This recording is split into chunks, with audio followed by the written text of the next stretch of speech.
What truly changes your reality? Is it luck, effort, or something deeper? You might think it's about taking action, setting goals, or visualizing harder, but that's not what actually shifts the world around you. The hidden lever isn't what you do, it's how you observe. In today's video, I want to show you two simple shifts in perception that can alter the entire texture of your day. No rituals, no complicated methods, just awareness refined into precision. Together, we'll uncover how your attention silently shapes everything you experience, and how learning to see differently is the first real step to transforming your reality. It sounds simple, almost too simple, but sit with that for a moment. Two people can stand side by side watching the same sunset. One feels awe, gratitude, connection. The other feels nothing, maybe even a subtle ache of loneliness. The event is identical. The meaning, completely different. Reality, therefore, cannot be just what happens outside. It's what unfolds inside as you witness it. Every single moment, you're not only experiencing the world, you're interpreting it, assigning it value, filtering it through memory, emotion, and expectation. The raw data of life passes through a dense network of personal history before it becomes what you call reality. That means you never meet the world directly. You meet your version of it, your perception. Here's the subtle truth most people overlook. Your perception is not a passive act, it's a creative force. The way you look at something changes it, not metaphorically, but literally.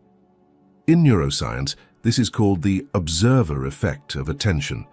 What you focus on lights up in your brain, forming new neural pathways and reinforcing old ones. Over time, these paths become highways, shaping what you notice and what you ignore.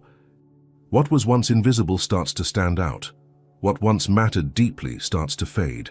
Your brain edits reality according to the pattern of your perception. But this editing process happens so quietly that you assume what you're seeing is the whole picture. You think, this is just how things are. You forget that your attention has been sculpting that how all along. Think about a moment of tension with someone you care about.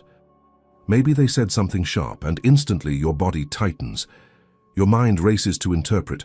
They're angry. They don't understand me. They always do this. In that instant, the world collapses into a narrow frame, a version of reality where you are misunderstood and they are distant. But if somehow you pause, if you notice your heartbeat, your breath, the story forming in your head, a gap appears. You might see their expression differently. Maybe there's not anger there, but exhaustion. Maybe the tone wasn't attack, but confusion. The moment you see that, reality changes shape before your eyes. This shift doesn't require mystical powers. It only requires awareness, because awareness is the quiet architect behind every version of your world. When you start observing without immediately judging, the texture of your reality softens. It becomes fluid again, flexible. You stop living in a fixed movie where everything is pre-written and start realizing you're the camera operator, the one deciding where to aim the lens. The same life, the same people, the same circumstances, but seen through a different aperture. Most people try to change their lives by changing the scenes, new job, new relationship, new city. But if you don't change the lens, the same themes keep replaying.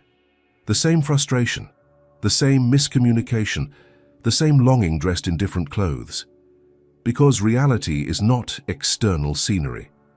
It's your interpretation, projected outward. And here's where perception becomes both the trap and the key. The trap. You believe the story your mind tells about what's happening. The key.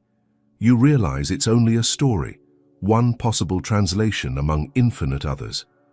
Once you see that, the edges of your world start to blur in the best way. Possibility seeps in. There's a quiet power in asking yourself, what else could this mean? Not to escape from truth, but to see how many truths can coexist. Because perception is not about being right, it's about being aware of how you construct right in the first place. In quantum physics, an electron behaves differently when observed. In psychology, a behavior changes when it becomes conscious. Both point to the same principle. Observation isn't neutral. The observer and the observed are entangled. The moment you witness with awareness, you're participating in creation. So when you catch yourself saying, "This is just how it is," pause. Whose voice is that? Is it your direct perception or a habit of interpretation inherited from years of repetition? Every assumption you question releases a new version of reality waiting underneath. Reality doesn't come to you ready-made. It unfolds from the quality of your seeing. And the more conscious your seeing becomes, the more coherent your world starts to feel. Coherence is that subtle alignment where thoughts, emotions, and external events begin to echo one another.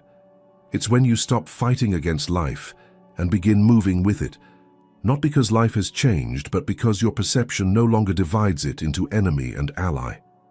That's why two people can walk the same path, meet the same obstacles, and tell entirely different stories about what it means. One sees obstacles, the other initiations. One sees randomness, the other a pattern. The landscape is identical, but the realities are worlds apart. And yet, this understanding is not meant to make you chase better perceptions, as if awareness were another form of control. It's an invitation to notice, to realize that you're constantly painting the world with the color of your attention.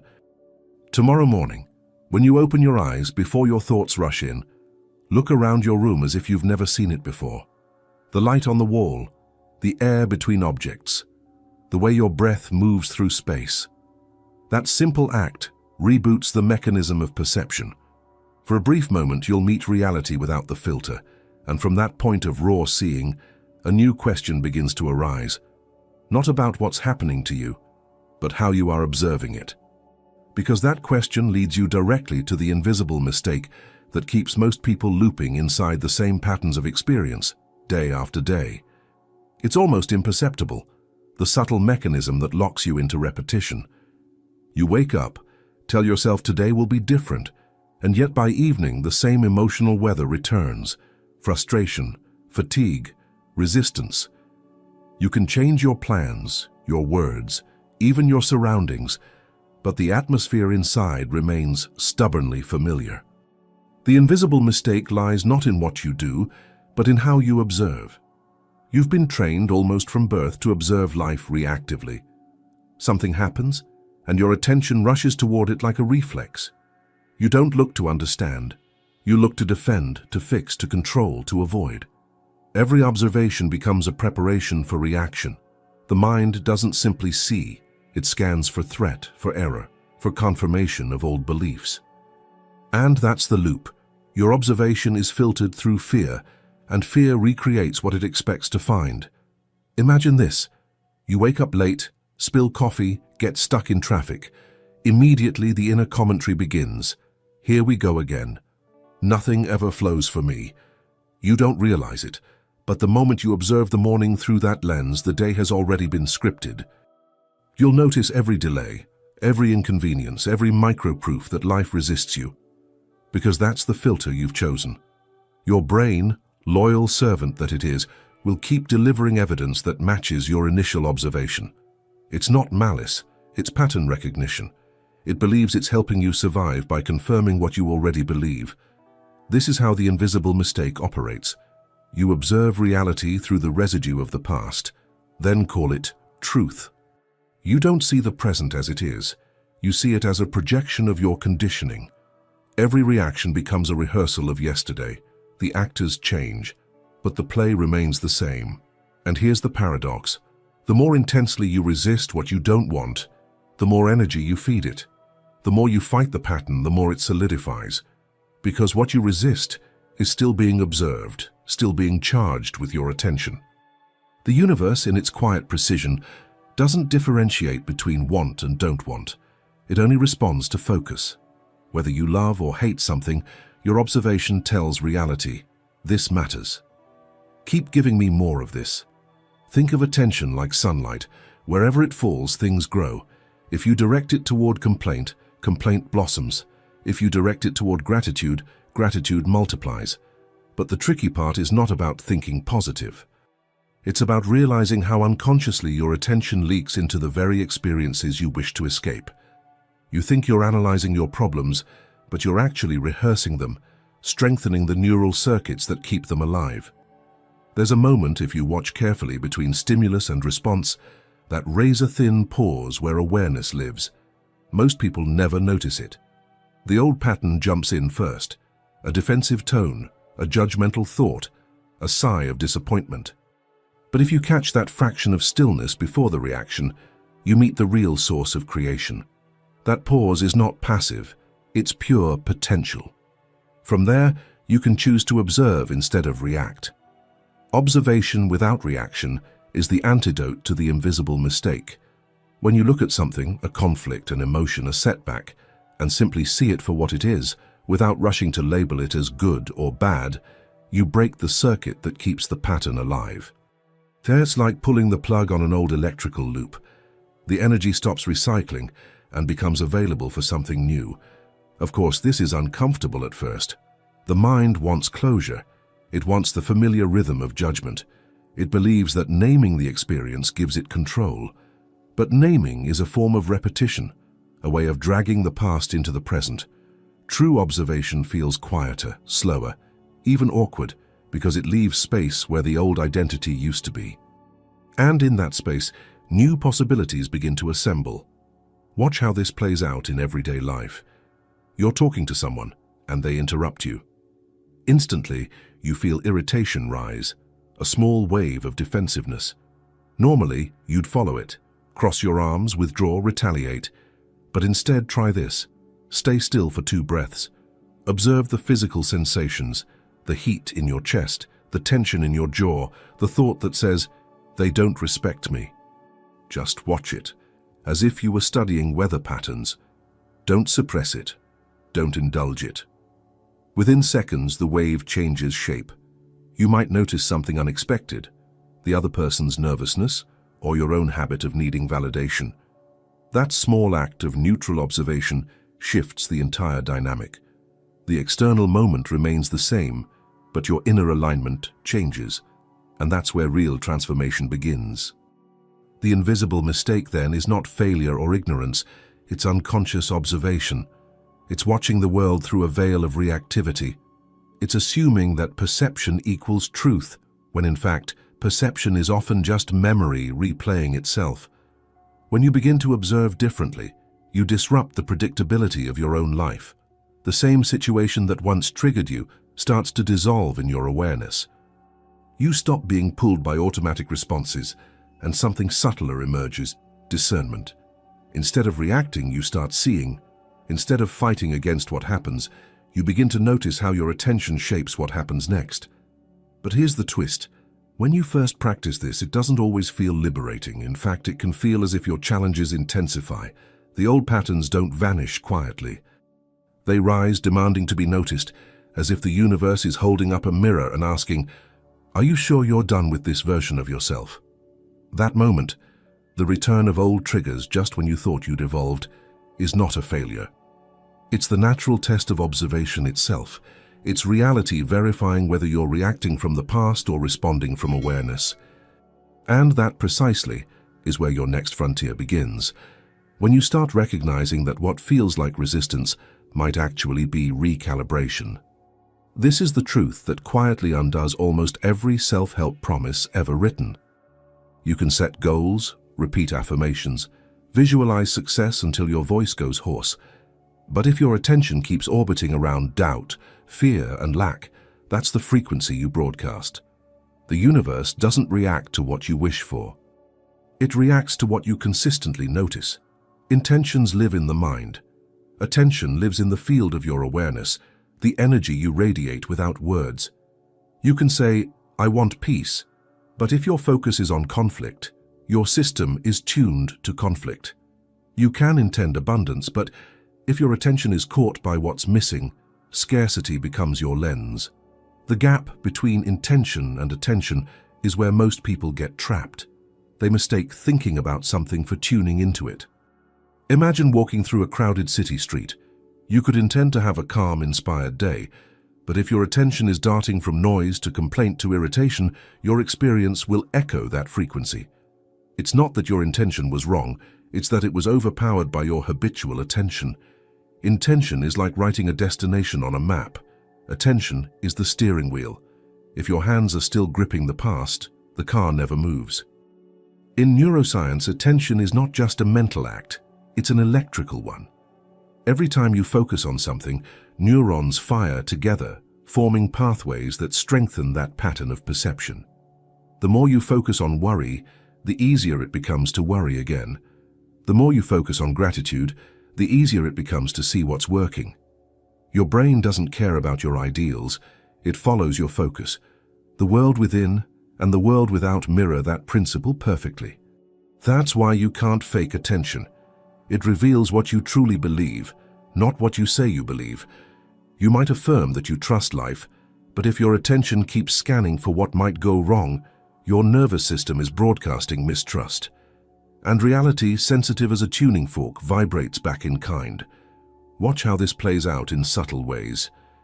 You meet someone new, and your intention is to connect authentically. But your attention is on whether they like you, whether you're saying the right thing, whether you sound confident enough. So instead of connection, you generate tension. The conversation feels forced, and afterward you tell yourself, "See, I'm just not good with people." But it wasn't you who failed. It was your attention, scattered between fear and performance. Or consider the opposite. You're working on something meaningful, fully absorbed in the task, not worried about outcomes or opinions. Hours pass like minutes. That's what happens when attention and intention align. Your energy becomes coherent and the world seems to cooperate. People respond differently, ideas flow, synchronicities appear. You're no longer pushing reality, you're moving with it. The world doesn't respond to your words, your plans, or your ideals. It responds to the subtle current of where your awareness actually rests. And because most people never consciously train their attention, it gets hijacked. By anxiety, by comparison, by screens, by habit. The result is a fragmented perception, a life that feels scattered because the inner lens is constantly switching channels. Attention is the currency of reality. Whatever you spend it on, you buy more of. When you invest it unconsciously in complaint, resentment, or judgment, those experiences compound like interest. But when you start observing where your attention goes, truly observing without self-blame, something begins to shift. You realize that most of your suffering wasn't caused by events themselves, but by the gravitational pull of your focus toward what you fear most. There's a small exercise you can try. As you go about your day, notice what repeatedly captures your attention. Not what you want to focus on, but what your mind gravitates toward automatically. The tone of someone's voice. A subtle irritation. The need to be right.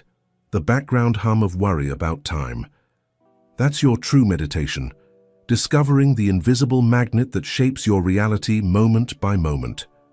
Once you see it, you can redirect it. Not by force, but by choice. Attention, like light, can be softened and guided. You can decide to notice what's already supporting you. The body breathing, the chair holding you, the rhythm of sound and silence. As attention relaxes into the present, your nervous system recalibrates. And when that happens, life begins to feel less like a struggle and more like a reflection of coherence. People often confuse control with awareness. They think, if I just manage every detail, I can get what I want. But control is a form of resistance, and resistance always narrows attention. Awareness expands it. When you observe without the tension of needing outcomes, you open a field where reality can synchronize with you. In that openness, you start noticing subtle feedback, events, gestures, coincidences, all pointing to how precisely the world mirrors your focus. This is why attention is more powerful than intention. Intention tries to impose direction. Attention reveals alignment. You can only receive what your awareness can perceive. If your focus is trapped in the narrow corridor of what's missing, abundance can be right beside you and still remain invisible. And yet, shifting attention is not about ignoring what's unpleasant. It's about refusing to feed it with unconscious fascination. The goal is not to escape reality, but to see it clearly, to observe both the shadow and the light without letting either dominate your field. That balance is what creates coherence between your inner state and outer experience. When you start to live this way, small things begin to transform. The same people, the same routines, the same world, but a different texture. What once triggered irritation starts to appear as information. You begin to sense that life is in constant dialogue with your attention, responding with precision to every fluctuation of awareness. And if you stay long enough in that awareness, you start to notice something even deeper. There's a force beneath attention itself, the unconscious focus, the default lens that operates when you're not even trying. That layer is what silently dominates your reality, the one you never consciously choose, but that still directs the movie of your life. And that's where the next revelation begins, in understanding that the most powerful attention of all is the one you don't yet see. At first glance, neutral observation sounds passive, almost indifferent. But neutrality is not absence, it's precision. It's the capacity to see without distorting what you see, and this is precisely what most people lose in the noise of interpretation. From the moment something happens, the mind races to define, categorize, and compare. It doesn't just witness, it judges. It doesn't just perceive, it evaluates. And in doing so, it alters the reality it's trying to understand. When you remove judgment, even for a brief second, reality reveals its raw texture, unfiltered, uncolored by desire or resistance. But that window of neutrality is fragile. The mind can't stand silence for long. It wants to call things good or bad, for me or against me. It feeds on polarity because judgment gives it the illusion of control, yet the price of that control is clarity. Imagine standing before a painting. Instead of just looking, your mind immediately starts analyzing. I like the colors, I don't like the form, this reminds me of something else. Within seconds, you've stopped seeing the painting. You're now seeing your own opinions about it. Life operates the same way. Events unfold, but what you meet are your interpretations, not the events themselves. The result is confusion, not because reality is complex, but because your commentary never stops. Neutral observation cuts through that commentary. It's the act of seeing a thing exactly as it is before the story forms. It doesn't mean becoming detached or numb.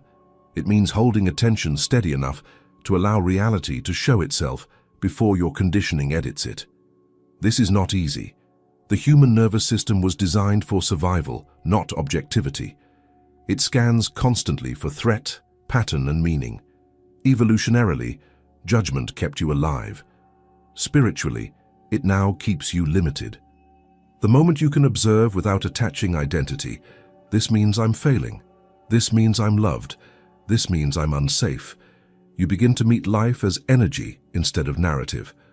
Consider a moment when someone criticizes you. Instinctively, your body reacts.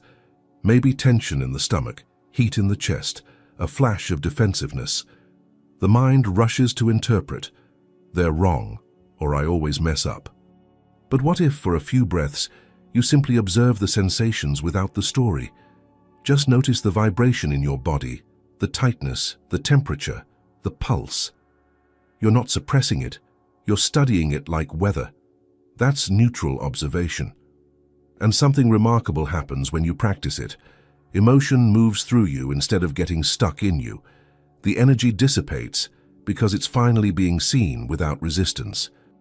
This ability to hold experience without adding judgment is what mystics and scientists have both described, each in their own language. In physics, neutrality corresponds to coherence, a field undisturbed by interference. In psychology, it resembles meta-awareness, the mind observing itself without interference. Both point to the same law. Observation without reaction restores balance. Neutral observation is not cold detachment. It's warmth without grasping. It's compassion without narrative. It's like looking at a flame and feeling its light without needing to possess or extinguish it. This neutrality does not make you passive. It makes you powerful because it frees you from being unconsciously pulled into every emotional current around you. Most people are unaware of how much judgment drains their attention. Every internal label, unfair, ugly, wrong, amazing, mine, consumes energy. It's like static on a radio signal. Neutral observation clears that static. When you stop naming everything, you start hearing more. The subtler layers of reality become audible: timing, rhythm, resonance. The world stops feeling random and starts revealing pattern. In daily life, this practice transforms ordinary moments. You're stuck in traffic, for example. Instead of labeling it bad or wasteful, you simply observe the movement of cars, the play of light on metal, the rhythm of your breath against the slow pulse of time. The event remains the same, but your relationship with it changes entirely. Stress dissolves because it was never the traffic itself that created tension. It was your judgment of what the traffic should be. This is why neutrality is so misunderstood. People assume it means apathy, when in truth it's the foundation of clear perception. A neutral observer doesn't withdraw from life, they participate in it without distortion. They become like still water, reflecting everything clearly because they're not stirred by every ripple. And when your perception becomes still like that, something subtle yet profound occurs. The boundaries between you and what you observe start to blur. You begin to sense that the external world isn't happening to you but through you. The separation between observer and observed begins to soften, revealing an underlying unity. This isn't philosophy, it's direct experience. But here's where most people falter. The first time they try to remain neutral in a heated moment, it feels wrong, almost unnatural. They mistake neutrality for weakness, as if not reacting means losing power. Yet true neutrality is not the absence of emotion, it's mastery over the mechanism of reaction. You still feel everything, but you're no longer ruled by what you feel. That's a deeper strength, one born not of suppression, but of understanding. And if you sustain this practice, you'll notice reality responding differently. People argue less around you. Circumstances seem to settle faster. It's not magic, it's resonance. When your observation loses charge, the external situation loses friction. Life reflects your neutrality with balance. Eventually, you start realizing that this skill, pure, uncharged observation, is not just a tool for peace. It's the doorway to transformation. Because when you can see without distortion, you can also see the patterns within yourself that create distortion in the first place. You notice the small reflexes of fear, the subtle urges to control, the quiet echoes of old pain. You begin to see how your internal noise has been painting over reality all along, and that moment of realization is where a new layer of awareness opens, the understanding that what you see outside is inseparable from what's happening inside. Every judgment cast outward has an origin within.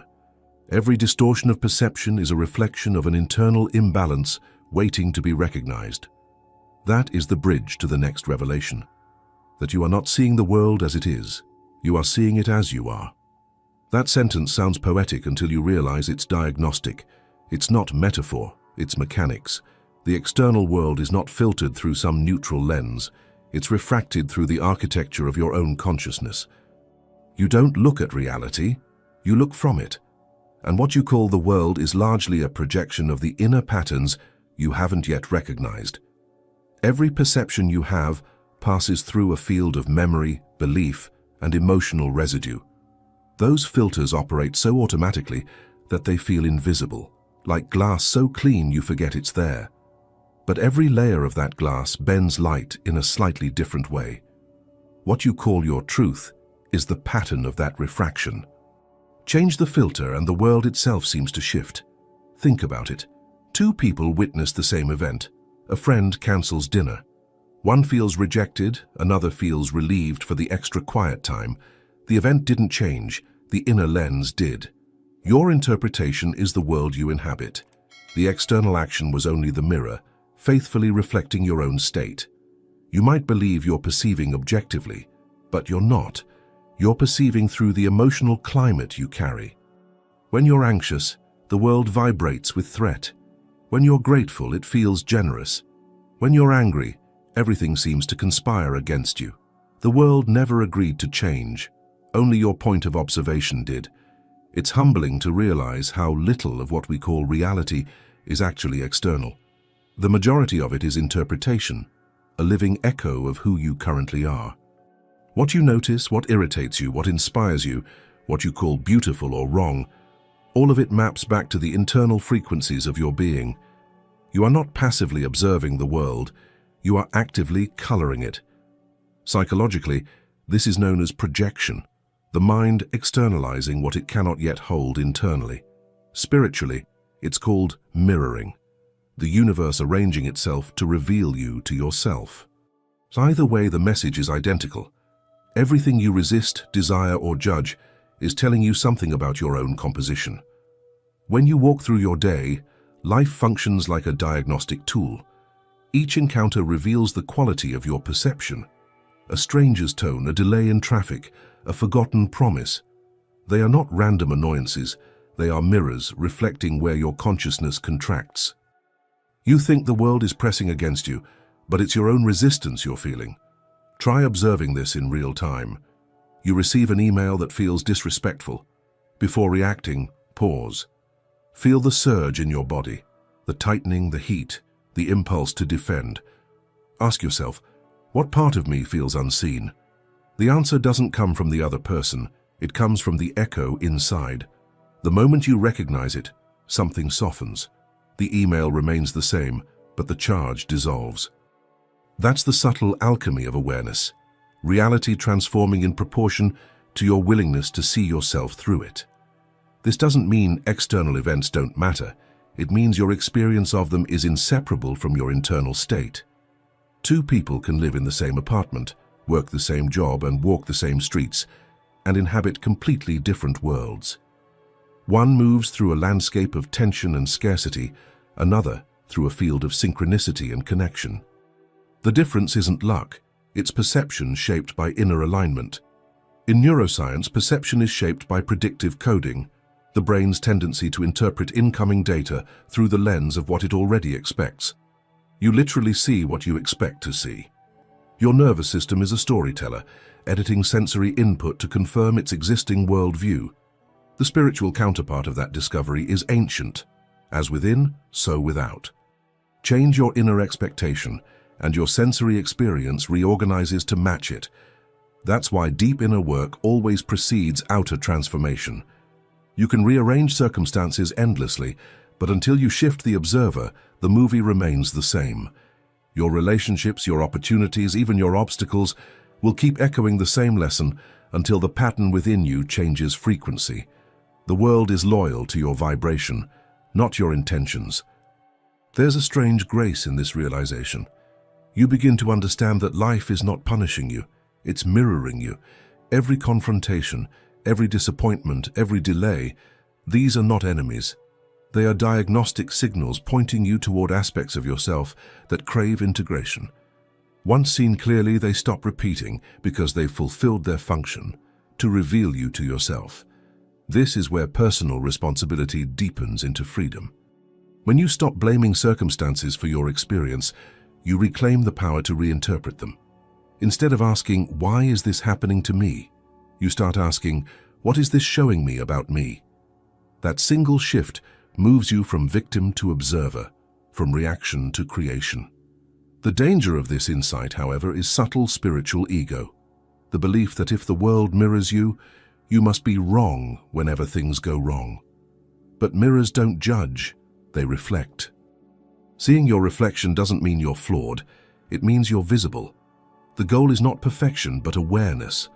Awareness lets you respond instead of react, to adjust your inner lens rather than shatter the mirror.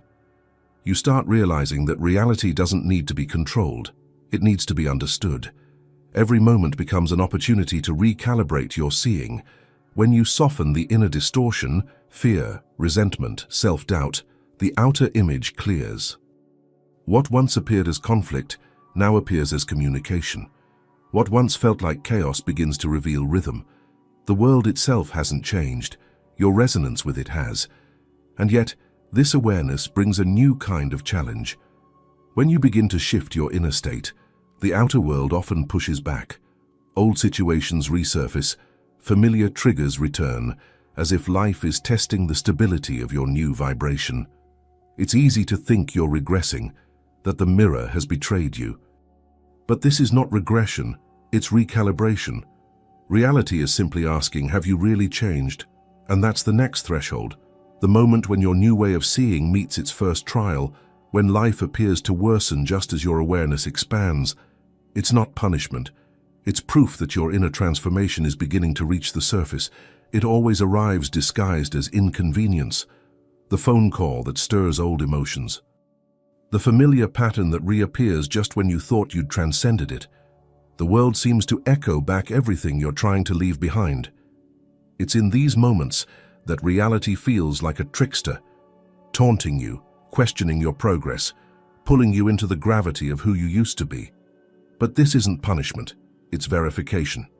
Reality is not testing your worth, it's testing your stability.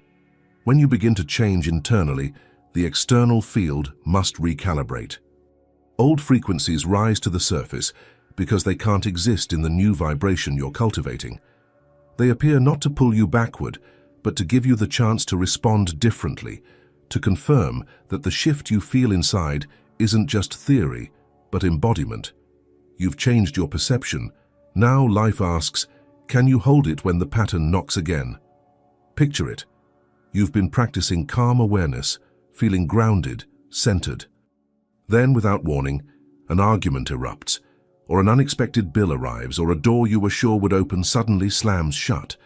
The reflex of the old self stirs. Frustration, doubt, defense.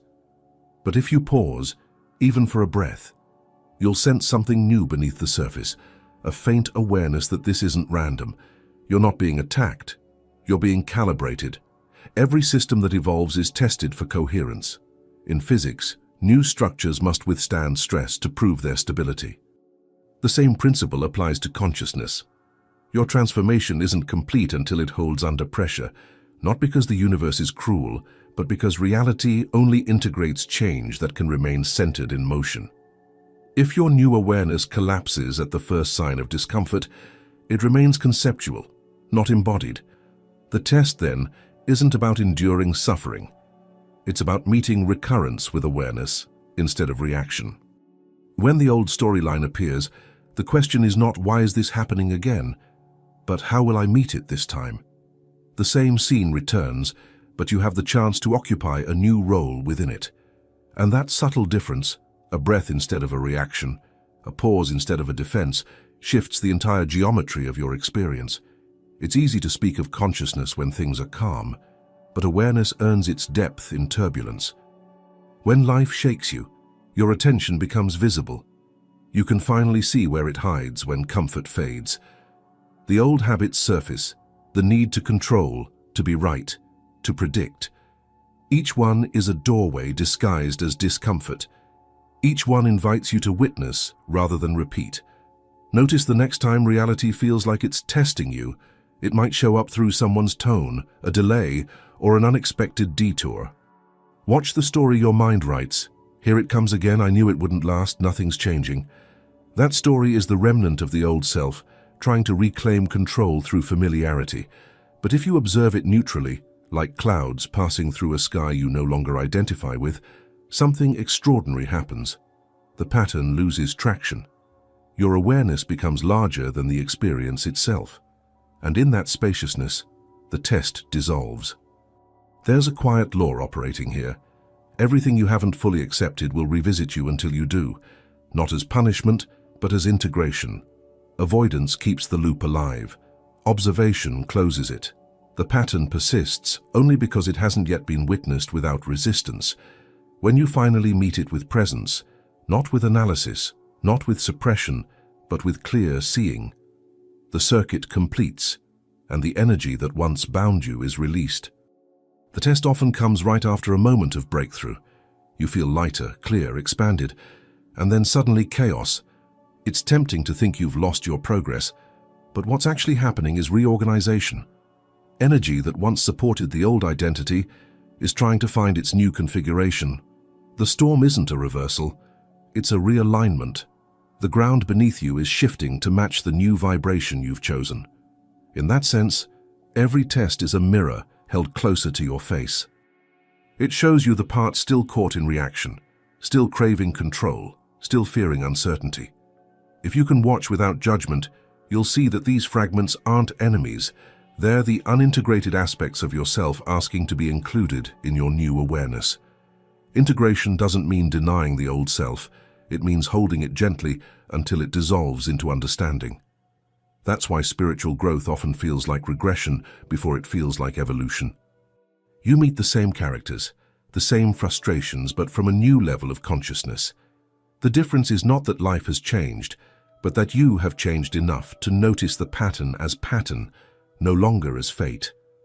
Once you see that, you no longer need to fight what returns. You start using every echo of the old reality as a mirror for refinement. And yet, the process doesn't stop here. Because once you stop resisting the test, something remarkable happens. The very energy that once felt adversarial begins to collaborate with you. The challenges turn into coordinates, signals guiding you toward coherence. You realize the universe was never testing to see if you'd fail. It was checking if you could stay awake, while everything around you tried to pull you back to sleep. When you pass that threshold, not by defeating the test but by seeing through it, your reality begins to reconfigure in ways that seem improbable. Patterns that haunted you dissolve. Interactions change tone. The outer world bends subtly toward the stillness you've cultivated inside. And that's the moment you discover a deeper key. Transformation doesn't depend on escaping discomfort, but on observing it long enough for the old world to lose its grip. Because what separates those who truly transform from those who turn back isn't luck or intellect. It's the willingness to stay present when the storm returns. The next step begins exactly there, in that threshold between resistance and surrender, where discomfort stops being an obstacle and becomes a teacher. Every transformation reaches a threshold, a quiet, invisible line where most people turn back. It's not the line of failure or lack of desire, it's the moment when discomfort becomes too intimate. The point where the new self demands that the old one stop negotiating. This is where many confuse the dissolution of identity with defeat. But those who cross that line understand something crucial. Discomfort is not a sign that transformation is failing, it's the proof that it's working. Real change never feels graceful while it's happening. It feels disorienting, raw, and uncertain. The mind wants clarity. Transformation offers only truth, and truth rarely arrives neatly packaged. When you start dismantling the structures that kept you safe, the first thing you feel is exposure. The stories that once defined you no longer fit, yet the new language of being hasn't fully formed. That in-between space, that unsteady silence, is where most give up. Those who continue understand that the discomfort itself is the material of rebirth. They don't fight the confusion. They observe it. They don't try to restore the old sense of control. They allow the chaos to reorganize them. The difference is subtle, but immense. Giving up happens when you interpret discomfort as punishment. Transformation happens when you recognize it as recalibration. The people who transform learn to stay with the intensity without rushing for relief. When the old emotional patterns rise, the fear, the impatience, the longing for validation, they don't suppress them or indulge them. They witness them. Observation becomes the bridge between the self that reacts and the self that evolves. The moment you can observe your storm instead of becoming it, transformation moves from theory to embodiment. Think of a seed breaking open underground. From the outside, it looks like destruction. The hard shell that once protected it begins to crack, the interior exposed to soil and pressure. But within that pressure, the new form begins to emerge. The same law governs human growth. When you start expanding beyond your old identity, it will feel like things are falling apart, but they're actually falling into alignment. The key, then, is endurance of awareness. Not endurance of pain, not endurance of chaos, but the capacity to remain conscious while everything familiar unravels. Those who give up seek comfort at the expense of truth. Those who transform choose truth even when comfort disappears. It's not about heroism, it's about willingness. The willingness to stay awake inside uncertainty long enough for a new coherence to form. Watch this in yourself. The moment discomfort rises, notice the reflex to fix it, to rush toward answers, distractions, or premature conclusions. That's the mind's attempt to escape transformation by pretending to solve it. But if you resist that impulse and remain in observation, something different happens. The wave of discomfort peaks, then begins to dissolve. You discover that presence itself is the solvent, that awareness doesn't need to control experience to transform it. It only needs to stay. Those who master this art begin to live from a deeper intelligence, one that doesn't rely on the old binaries of success or failure, right or wrong, progress or regression. They start seeing life as a self-correcting system, where every challenge is feedback, not judgment. The world stops feeling like an obstacle course and starts functioning as a mirror for integration. And yet, the simplicity of this truth makes it difficult. Most people have been conditioned to measure change by visible results: a new job, a healed relationship, a calmer mood. But transformation doesn't always advertise itself that way. Sometimes the deepest progress looks like stillness, the choice not to repeat an old reaction, even when every cell in your body wants to. That single act of non-reaction is invisible on the outside, but seismic within. There's a quiet moment, sometimes weeks, sometimes years, when you start realizing that life no longer provokes you the same way. The situations haven't vanished, but your relationship with them has. You no longer interpret friction as failure. You read it as refinement. That's the mark of real transformation. The external world doesn't stop challenging you, it stops owning you. This is the point where resilience becomes resonance. You stop pushing against reality and begin moving with it. You start trusting the intelligence that's guiding your unfolding, the same intelligence that moves tides, seasons, and stars. You no longer demand immediate reward for your inner work. You know that coherence has its own rhythm. You sense that everything in your path is precision-tuned to the frequency of your current awareness. And then, something curious happens. The very people who once doubted you, the circumstances that once resisted you, begin to rearrange themselves subtly. The friction you endured starts to function as alignment. The mirror that once showed conflict now begins to reflect synchronicity. Because when you stop feeding resistance with reactivity, reality has no choice but to evolve to match your stillness. The key, then, isn't strength in the traditional sense. It's steadiness of perception. It's remembering that the storm is not personal. It's procedural. That the world is not testing if you'll break, it's confirming whether you've become transparent enough for the new light to pass through. And as that transparency grows, another shift begins to emerge. A moment when the observer and the observed start to change together, revealing a deeper law of resonance that governs the dance between awareness and reality itself. There comes a moment when something invisible yet undeniable shifts. The world doesn't alter dramatically overnight. It's subtler than that. The air feels lighter. Conversations flow differently. Circumstances that once drained you seem to rearrange themselves without your intervention. You start to sense that reality has begun to respond to a different signal, yours.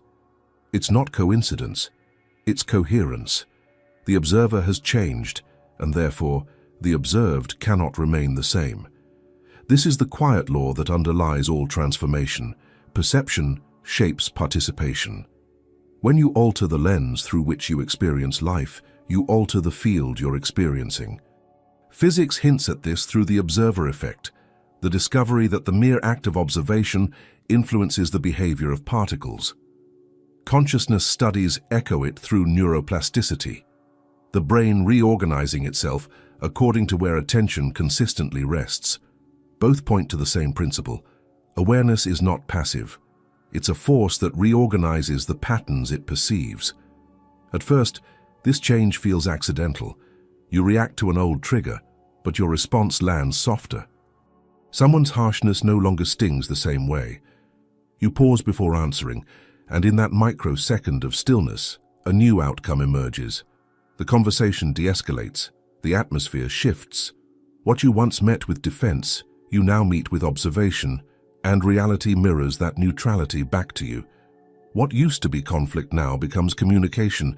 This isn't magic, it's mechanics. The external world is a reflection of the internal frequency you broadcast.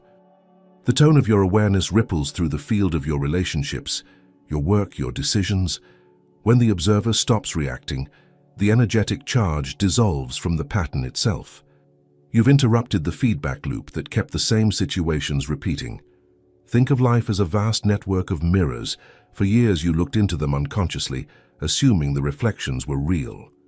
Then slowly, You began to notice that the reflection changed when you shifted your stance, when you softened your gaze, when you let go of judgment. The mirrors didn't stop reflecting. They simply reflected a new angle of you. That's the turning point, realizing that reality has always been in dialogue with your consciousness, waiting for a new signal to respond to. The old self tried to change the world by force, through control, persuasion, strategy.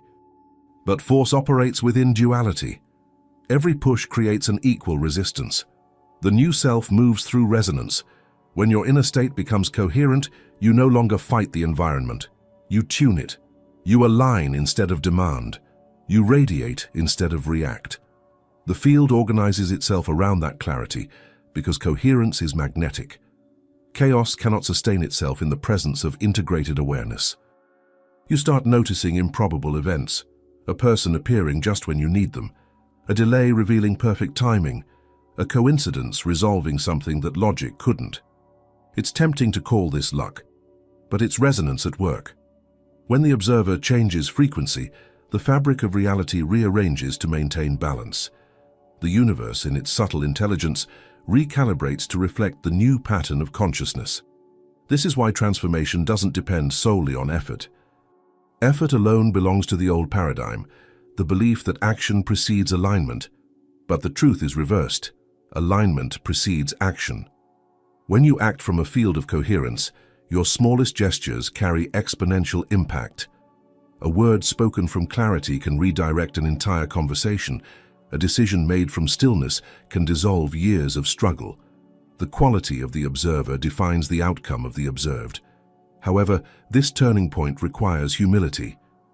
It's easy to slip into the illusion of control, to think, if my awareness shapes reality, I can make anything happen. But awareness isn't manipulation, it's participation. The observer doesn't dictate the dance, it joins it consciously. When you truly see this, your relationship with life softens. You stop forcing outcomes and start collaborating with the unfolding. The external world becomes less of a battlefield and more of a feedback system, guiding you toward deeper alignment. And yet this shift doesn't happen uniformly. There are moments when the old world pulls back, testing the durability of your new awareness. Just when coherence begins to stabilize, a familiar situation reappears, but now you notice it sooner. You catch yourself before falling into the old story. That instant of recognition is evolution itself. The world you once fought begins to function as an ally in your awakening. In this state, attention becomes your most powerful instrument. Wherever you place it, reality organizes itself accordingly. When your attention rests in fear, chaos multiplies. When it rests in observation, harmony emerges. You begin to see that every situation, pleasant or painful, is neutral until you interpret it. The power has never been in the event, it has always been in the observer's relationship with it. As your perception stabilizes in awareness rather than reactivity, the feedback from reality becomes increasingly refined. You sense patterns resolving faster. Relationships begin to mirror back calm instead of conflict. The same world remains, but the signal passing through it has changed tone. What was once noise becomes rhythm. What once appeared random begins to pulse with intelligence. And in that awareness, a deeper insight begins to unfold, one that shifts the very foundation of your relationship with life. You start realizing that true power doesn't come from controlling the external, but from embodying the field through which the external arises. You don't need to manipulate the movie when you've become aware of the projector. This recognition opens the next horizon. Understanding that the real power is not in changing reality at all, but in becoming the consciousness that gives it form. Control is the last illusion to fall away. It's the most seductive, the most persistent and the hardest to surrender, because it hides inside even our highest intentions. The desire to heal, to grow, to manifest, beneath them all is often the same subtle craving, to manage life into alignment, to sculpt the future into safety. Yet every attempt to control is rooted in separation. It implies that life is out there, and you are in here, trying to bend it into order. But when awareness matures, a deeper recognition dawns, that you were never separate from the field you were trying to command. You are the field. In physics, a field is not an object. It's the space of influence through which particles move. It's the invisible framework that gives rise to form. Consciousness operates the same way. The events of your life, relationships, opportunities, challenges, are particles. They behave according to the field of energy that emanates from your state of being. When your awareness is fragmented, your field generates interference. When your awareness becomes coherent, your field organizes into harmony. And from that harmony, life begins to assemble itself around you with an elegance that control could never achieve. This is why control always fails. It operates on the level of the particle, not the field. It rearranges form without addressing frequency. You can chase outcomes, manage circumstances, even force temporary results, but without coherence they collapse under their own weight. The field, your inner vibration, always reasserts itself. Reality is not listening to your words or your strategies. It's responding to the tone of your consciousness. When you begin to sense yourself as the field, the way you move through life changes entirely. You stop reacting to circumstances as if they are threats or tests, and begin perceiving them as fluctuations within your own energetic atmosphere. You don't fight the weather, you understand it. You don't demand that the ocean calm itself. You adjust your sail to the current. The more you rest in that awareness, the more you realize that external control is a kind of noise, a resistance pattern that interferes with the natural intelligence of the whole. The true work is not manipulation, but maintenance of inner resonance. It's the discipline of staying attuned to the quiet equilibrium beneath the turbulence of events. The paradox is that when you stop trying to control reality, you start influencing it effortlessly. The world reorganizes around your inner coherence because coherence is contagious. It's not persuasion, it's physics. Systems tend toward order when exposed to stable energy. You can feel this in everyday interactions. When you're agitated, even neutral events seem to push against you. People mirror your tension unconsciously. But when you're steady, the same situations soften. Conversations open. Obstacles turn into synchronistic timing. What changed wasn't the external script. It was the field through which you were perceiving it. The universe mirrors your inner stability because you and it are not two separate things exchanging energy. You are one continuous process expressing itself through attention. This realization is both humbling and liberating. Humbling because it dissolves the illusion of control, liberating because it replaces control with creative participation. You stop forcing life and start listening to it. You begin to sense the intelligence beneath chaos, the pattern within what once seemed random. Every moment becomes communication, a subtle exchange between consciousness and form. The field is constantly speaking. Control had only made the signal too loud to hear. When you embody the field, your presence becomes your primary instrument.